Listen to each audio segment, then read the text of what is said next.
बता दें कि दिल्ली से हमारे साथ मनीष कुमार मौजूद हैं, हमारे साथ अंबाला से हमारे पॉलिटिकल एडिटर रमन कुमार हैं और साथ ही हमारे साथ रक्षा विशेषज्ञ retired group captain D K Pandey ji भी मौजूद हैं। सबसे पहले रमन, मैं आपका ही रुख करना चाहती हूँ, किस तरह की तैयारियां वहां पर इस वक्त हो रही हैं? बिल्कुल, अभी मैं सुन रहा था कि इस एयरबेस के आसपास परिंदा भी पर नहीं मार सकता। बिल्कुल सही बात है, क्योंकि हम लोगों ने ये कोशिश की कि जो एयरफोर्स स्टेशन है उसके बाहर से लाइव करने की कोशिश की जाए, लेकिन वहाँ पे हमें सेना के जो लोग थे उन्होंने मना कर दिया, क्योंकि वो पूरा आसपास का जितना इलाका है उस इलाके में किसी को भी परमिशन नहीं दी गई है और जिसके पास अनुमति नहीं है उसकी गाड़ी की पार्किंग भी नहीं की गई है। साथ साथ जो आसपास के गाँव हैं उन गांव के लोगों को भी साफ निर्देश दिया गया है कि जब राफेल एयरक्राफ्ट लैंड करेगा उस वक्त आप अपने छतों से या अपने घरों से तस्वीरें नहीं ले सकते हैं, और बाकी जगहों पे भी यही नियम लागू किया गया है। इसीलिए धारा 144 लागू करने का एक मकसद ये था कि भीड़ नहीं जमा हो और जो असामाजिक तत्व हैं, जो ऐसे एलिमेंट हैं जो कि डिस्टर्ब कर सकते हैं या किसी गलत प्रयोजन से इसका इस्तेमाल कर सकते हैं, उनको इजाज़त नहीं मिले। एक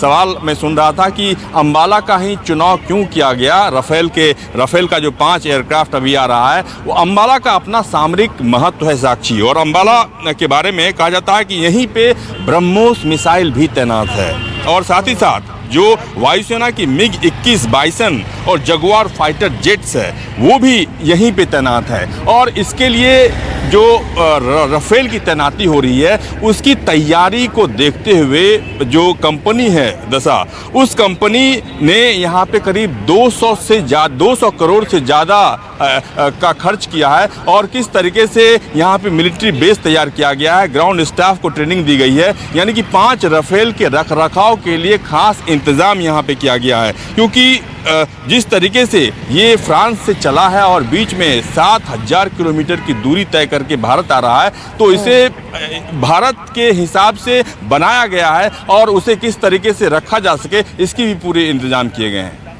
जी रमन, हमारे साथ मनीष भी इस वक्त बने हुए हैं।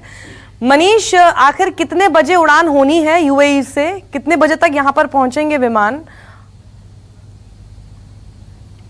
देखिए साक्षी, क्योंकि ये सुपरसोनिक फाइटर विमान है तो जो रफ्तार है 2000 से ऊपर किलोमीटर इसकी रफ्तार है, 1 घंटे में ये तय कर सकता है।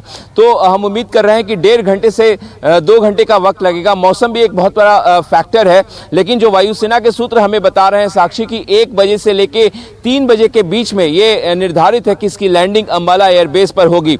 जाहिर तौर पर और जब ये टेक ऑफ करेगा अल दाफरा जो एयरबेस है फ्रांस का संयुक्त अरब अमीरात में, उसके बाद वहां से कोई रिफ्यूलिंग करने की जरूरत नहीं होगी। बिल्कुल फ्यूल के साथ जो है वो वहां से उड़ान भरेगा 5 राफेल विमान, और commanding officer group captain Harkirat Singh जो कि इसको लीड कर रहे हैं, उनके नेतृत्व में और बाकी जो पायलट्स हैं ये सभी जो है अंबाला एयरबेस पे लैंड करेंगे। जाहिर तौर पर उत्साह काफ़ी है, और सबसे प्रमुख आपको बता दें कि वायुसेना प्रमुख RKS भदौरिया खुद राफेल विमान की अगवानी करेंगे अंबाला एयरबेस पे साक्षी। हालांकि मीडिया को इस सभी जो ग्लेयर है इससे दूर रखा गया है। हालांकि जो वायुसेना के सूत्र हमें बता रहे हैं कि अगले महीने अगस्त महीने के तीसरे हफ्ते में मीडिया के लिए एक औपचारिक तिथि निर्धारित की जाएगी, जिस दिन उनको पूरा मौका दिया जाएगा राफेल को दीदार करने का, पूरे देश को दिखाने का। लेकिन आज जो है बिल्कुल इसको एक सीमित दायरे में इसको रखा गया है।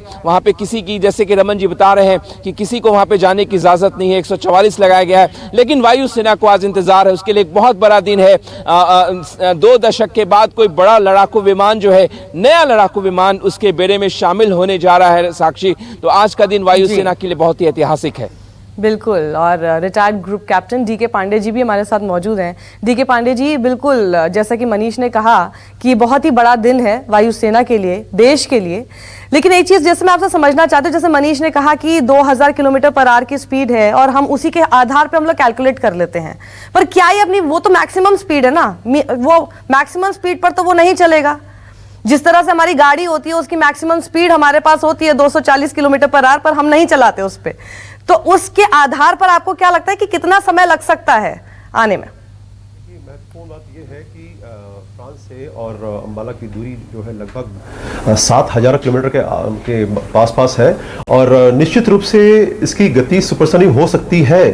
लेकिन अगर आप सोचिए कि एक आदमी जो कॉकपिट में बैठा है, अगर आप कॉकपिट की आपने तस्वीर देखी हो या कॉकपिट दिखा हो, तो बहुत छोटी सी जगह होती है, उसमें एक ही पोज में बैठ सकता है। जैसे आप एक कुर्सी में बैठे हैं और आप ज़्यादा हिल डुल नहीं सकते, तो इस ऐसी मुद्रा में आप कितनी देर बैठ पाएंगे? और इसके अतिरिक्त जो है एक एट ए स्ट्रेच पर आप 3 से 4 घंटे की उड़ान भरें, ठीक रहता है। इसके अलावा ये तो मानवीय कारण बता रहा हूँ मैं आपको। देखिए, जो इसमें ईंधन का प्रयोग होता है, अगर ईंधन इस जहाज में है वो समाप्त हो जाता है तो उसको रिफ्यूल करना पड़ता है। आपको जैसा सूचना मिली होगी कि फ्रांस एयरफोर्स ने हमें रिफ्यूलर्स प्रोवाइड किए थे और उनकी मदद से हमने फिनिक्स रिफ्यूलर से वो आए, उन्होंने रिफ्यूल किया जहाज़ों को हमारे, और उसके बदौलत हमारे पायलट जो है वो अल्फ्राद पहुंच सके। लेकिन अब किसी भी उड़ान, जबकि ये कॉम्प्लेक्स मिशन है, इस कॉम्प्लेक्स मिशन को अंडरटेक करने के लिए ज़रूरी है कि मानसिक और शारीरिक रूप से आप तैयार रहें और स्वस्थ रहें। तो एक लंबे स्ट्रेच के लिए आप सोचिए, अगर हम इसकी स्पीड जो है, अगर हम 800 या 900 किलोमीटर प्रति घंटा मान, देखिए हर 2000 जब कहा जाता है कि स्पीड ले सकता है, इसका मतलब ये नहीं कि वो हर जगह हर ऊंचाई पर उड़ सकता है। कई प्रकार की वैज्ञानिक कारण होते हैं। हमारे हवा का जो हवा की डेंसिटी है, इंजन की कैपेसिटी है, वो इसमें एक सीमा के अंदर ही स्पीड प्रोवाइड करती है। देखिए, ये मैक्सिमम स्पीड बता रहा है। ये जरूरी नहीं कि आप जो है हर हाइट के ऊपर, आप हाइट जैसे जैसे हम ऊपर जाते हैं, हमारा जो है मीडियम जो है वो रेयर होता रहता है, यानी कि हवा की मात्रा कम होने लगती है।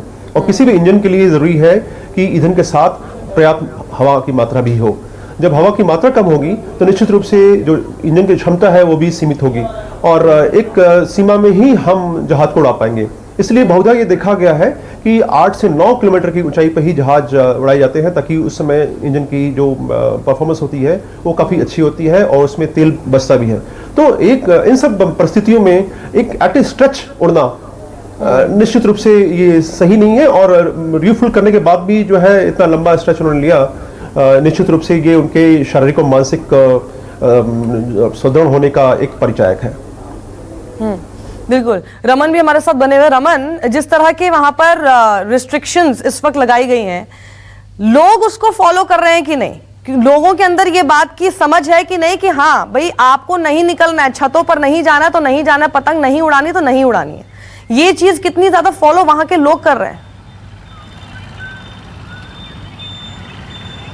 देखिए, जिस वक्त राफेल की लैंडिंग होगी उस वक्त ये इस बात का पता चल पाएगा कि आसपास के जो लोग रह रहे हैं वो अपनी छतों पर से वीडियो तो नहीं बना रहे हैं या कहीं छुप के वीडियो तो नहीं बना रहे हैं, क्योंकि पुलिस पूरी तरीके से एयरफोर्स को सहयोग कर रही है। एयरफोर्स के गाइडलाइंस के हिसाब से ही धारा 144 लागू की गई है और जो निर्देश दिया जाना था उस निर्देश को भी दिया गया है और जिला प्रशासन की तरफ से ये कहा गया है कि इसका सख्ती से पालन होना चाहिए और मीडिया पे भी लागू होगा। मतलब जो गाइडलाइंस दी गई है वो मीडिया पे भी लागू होगा। ऐसा नहीं कि मीडिया उस तस्वीर को बना सकता है, क्योंकि जो जानकारी आ रही है कि वायुसेना की तरफ से ऑफिशियल रिलीज आ सकता है, वीडियो आ सकता है कि हाँ राफेल जो फ्रांस से चला वो भारत आ चुका है, अम्बाला आ चुका है। इस बात को लेकर वीडियो शेयर कर सकता है, वो भी वायुसेना शेयर कर सकता है।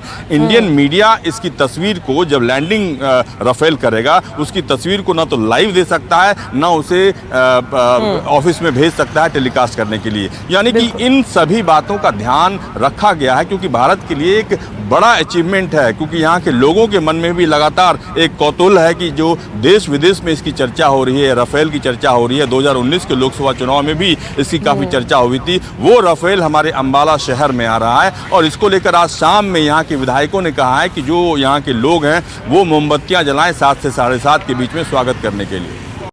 नमस्कार, मैं हूं मानक गुप्ता। अगर आपको हमारा ये वीडियो पसंद आया हो तो इसे लाइक और शेयर जरूर करें और हाँ, हमें सब्सक्राइब और फॉलो करना ना भूलें ताकि आप देश और दुनिया की कोई खबर मिस ना करें। तो जुड़े रहिए हमारे साथ और देखते रहिए न्यूज़ 24।